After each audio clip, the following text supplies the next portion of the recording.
mahasiswa Kota Pati yang sekarang sekaligus penelitian bersama untuk tugas perpustakaan di kantor kearsipan dan perpustakaan Kabupaten Pati. Let's go. Yeah. Capsus guys.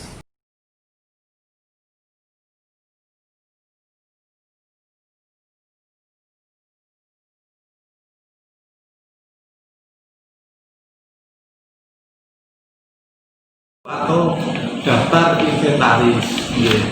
Kolomnya untuk buku inventaris itu ada seperti ini, ada nomor urut, tanggal itu adalah tanggal penerimaan buku atau tanggal buku itu dimasukkan. Kemudian pengarangnya sesuai dengan bukunya, judul bukunya, penerbit bukunya, tahun terbitnya, kemudian nomor klasifikasi, asal sumber. Kemudian asal sumber ini ada beberapa, ada 3 biasanya. Kalau sumber dari perolehan buku bisa pembelian, bisa hadiah, bisa tukar menukar. Kalau pembelian berarti pakai dana dari perpustakaan. Kalau hadiah itu biasanya sumbangan, hibah, bantuan, itu kategorinya adalah hadiah. Kalau tukar menukar itu biasanya ada suatu kerjasama dengan perpustakaan lain untuk saling tukar menukar koleksinya, monoton dalam jangka waktu itu, bosan, akhirnya ditukar dengan perpustakaan untuk refresh koleksi buku seperti itu. Kemudian jumlah judul, jumlah eksemplar, misalnya kadang pembelian itu buku seperti ini kadang bisa lebih dari 1 pembeliannya. Misalnya di sebuah perpustakaan kita beli 2 buku ini, beli 2 berarti nanti jumlah judulnya 1, eksemplarnya adalah 2. Kemudian harga kalau memang diketahui kita cantumkan, kalau tidak diketahui kita kosongkan. Fungsi dari kolom harga di buku inventaris adalah untuk mengetahui harga buku itu sebenarnya waktu kita beli. Nanti kaitannya dengan kebijakan dalam sanksi, Mbak Nilih. Jadi misalnya ada mahasiswa yang menghilangkan buku yang ada di perpustakaan, sedangkan peraturan yang sudah kita sepakati di perpustakaan, kalau menghilangkan itu ada mengganti, ya. Penggantiannya biasanya salah satu rujukannya melalui harga. Soalnya kalau kita beli buku yang sama persis judulnya, pengarangnya, penerbitnya, kasihan mahasiswa, sulit untuk mendapatkannya. Makanya biasanya kalau harganya diketahui, misalnya harganya 25.000, ya sudah, mahasiswa diminta untuk mengganti buku itu di kisaran harga 25.000. Nanti subjeknya atau temanya pihak dari perpustakaan yang akan menentukan. Misalnya perpustakaan itu kurang buku novel, misalnya novelnya kok sedikit padahal permintaan novelnya banyak, makanya diminta yaudah ganti dengan buku novel dengan kisaran harga kurang lebih 25.000. Itu fungsi kolom harga di sebuah buku inventaris. Nah, kemudian keterangan di kolom terakhir ini ada kolom keterangan. Keterangan ini untuk menuliskan hal-hal yang tidak tercantum dalam kolom-kolom sebelumnya. Misalnya buku itu hilang, buku itu rusak, buku itu ditarik keterangannya kan macam-macam. Kadang ditarik, ada buku yang istilahnya sudah kuno, tidak up to date, disiangi, dia ditulis di kolom keterangan. Terus buku itu mengandung unsur sara, suku, agama, ras, antar golongan, misalnya seperti itu, tidak sesuai dengan ideologi Pancasila ataupun berbau unsur pornografi, biasanya buku itu ditarik. Nah, kita tuliskan di kolom keterangan ini. Nah, untuk kami di Perpustakaan Kabupaten Pati, inventarisnya kami tidak menggunakan manual, Mbak Nggih. Jadi kita menggunakan Excel di komputer. Jadi di Excel kita ketik, bikin kolom seperti ini, kita ketik secara manual. Kebetulan di sini sudah selesai pengolahannya, jadi tidak ada pengolahan kegiatan inventarisasi pengecapan tidak ada di atas, karena pengadaan tahun 2020 sudah selesai diolah semula.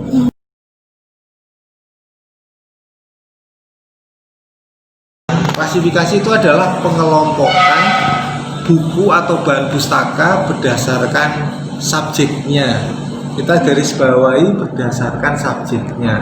Subjek itu apa? Subjek itu adalah tema, pokok bahasan, kata kunci, terus garis besar yang dibahas dalam buku itu. Jadi buku itu membahas tentang apa, seperti itu.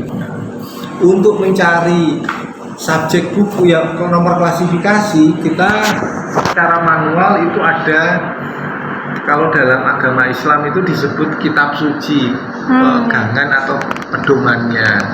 Nah, itu pedomannya adalah kalau yang masih manual, yang sifatnya sederhana itu namanya DDC, pengantar klasifikasi persekutuan DDC itu DW Decimal Classification, atau istilah Indonesianya klasifikasi persekutuan DW, kitab sucinya itu. Jadi nomor yang akan kita cari, nomor-nomor ini itu kita tidak asal, tidak mengarang atau menentukan sendiri, tapi berdasarkan nomor-nomor yang ada di dalamnya, seperti itu.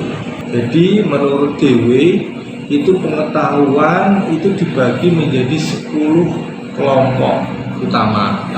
Yang pertama itu adalah kelas 00, itu adalah karya umum, 100 itu filsafat psikologi, 200 itu tentang agama, 300 itu adalah ilmu sosial, 400 bahasa, 500 ilmu murni, 600 ilmu terapan teknologi, 700 kesenian olahraga, 800 kesusastraan, 900 itu adalah sejarah dan biografi.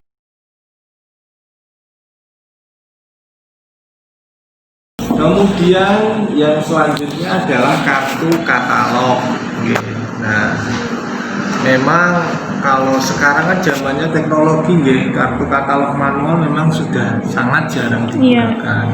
Sekarang sudah ada sistem otomasi perpustakaan yang dilengkapi dengan OPAC, namanya Online Public Access Catalog. Jadi katalog dalam bentuk online. Jadi mencari buku itu yang ada di komputer itu, penelusuran tinggal cari pengarang atau judul buku yang akan kita cari, kita ketik, nanti kita muncul kalau ada yang muncul, kalau nggak ada tidak ditemukan. Walaupun seperti itu, manual itu fungsinya yang bentuknya seperti kartu sudah pernah. Iya. Tahu ya? Itu di sini masih ada, Mbak? Masih ada, Mbak. Di sini itu di pojok. Ini yang dinamakan kartunya.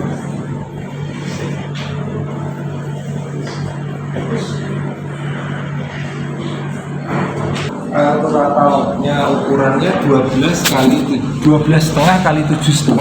Ini 12,5 ini kali 7,5 ukurannya katalog. Di tengahnya ada lubang untuk mengkaitkan, jadi nanti ada besi yang untuk memasukkan lubangnya, jadi nggak akan bisa jatuh seperti itu. Nah, fungsinya katalog manual sama seperti OPAC juga untuk penelusuran dari buku. Jadi tergantung dari pengunjung atau pemustaka, istilah di perpustakaan itu tahu dari sisi yang mana sebuah buku. Bisa melalui judulnya, nanti kita lari katalog judul, ada katalog pengarang, seandainya tahu pengarangnya. Kalau tidak tahu pengarang ataupun judulnya, bisa kita melalui katalog subjek. Katalog subjek itu ya misalnya tadi tentang internet atau komputer, ya nanti kaitannya dengan katalog jenis subjeknya, seperti itu. Makanya untuk katalog manual ada 3 jenis: katalog judul, katalog pengarang, dan katalog subjek, seperti itu.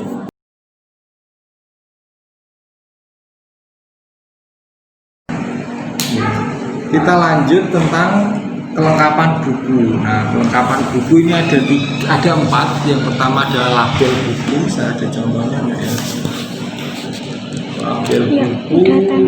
Misalnya label buku itu ini. Yang kita tempel di punggung ini namanya label buku. Di label ini, Mbak, ada jarak penempelannya. Ada yang pakai 2,5, ada yang pakai 3. Oh iya. Ya, tapi harusnya konsisten. Maksudnya kalau pakai 2,5 terus, kalau pakai 3 cm terus. Fungsinya kenapa? Nanti kalau biar penataan buku atau shelving kan dalam posisi berdiri ya. Nggih. Jadi kalau kita pakai konsisten 2,5 dari tepi bawah ya, Ya. jadi nanti rapi. Sudah labelnya pakai ukuran yang konsisten 4 Ya. dan 4 kali 5 cm. Apa namanya, pemasangan dari tepi bawah ini juga sama. Jadi nanti lurus rapi, tidak bergelombang. Artinya kalau kita tidak pakai ukuran nanti naik turun seperti itu. Kemudian kartu buku itu yang kita di sini kartu buku namanya, ini kartu buku. Kemudian kantong buku, ini kantong tempat kartu buku itu namanya kantong buku, ini kantong buku. Lembar tanggal kembali ini yang dinamakan lembar tanggal kembali. Biasanya untuk menuliskan tanggal berapa buku itu harus dikembalikan untuk mengingatkan peminjam buku. Ya.